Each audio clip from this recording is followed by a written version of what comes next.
Thank you very much. This is Ahmed Fathi of ATN News. Mr. Ambassador, as you just mentioned that you had spent 8 months of consultations among the nuclear capitals, member states, regional groups, etc., etc.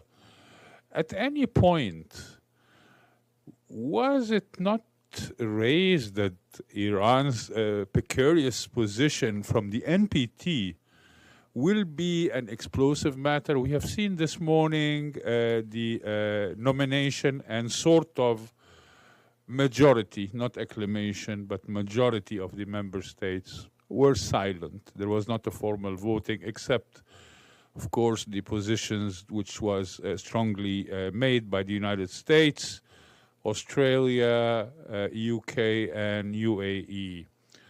How these consultations go along? 8 months is quite a substantial long time. And this was probably after the 12-day war in June of 2025.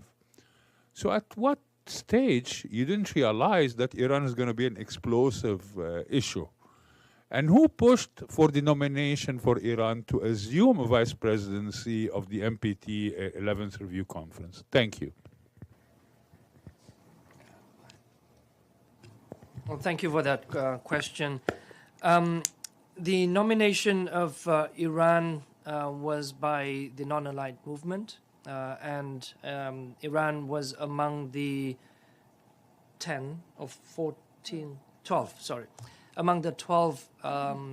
nominated candidates from the non-aligned movement group to the vice presidency positions. And as you may know, there are 34 seats in total. This nomination was made a few months ago, but the concern about Iran's candidacy only emerged about a week ago. I have been engaged in very extensive discussions to try and find a solution for this issue. The nomination is the right of any state party and the right of any group to nominate their candidates.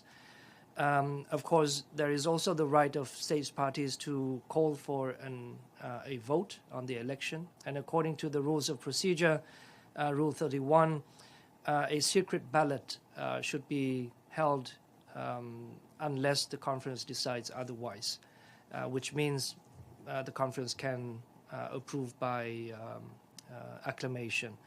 Now, in this particular case, and as you probably know, within the framework of the NPT and the NPT review conferences, the states parties have never had any vote on any of the issue, be they procedural or substantive.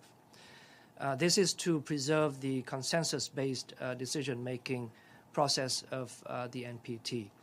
And this is exactly what I, as president, with the support of many states parties, have tried to do to avoid taking this to a vote, which would create a precedence that may be detrimental to the consensus principle of the conference.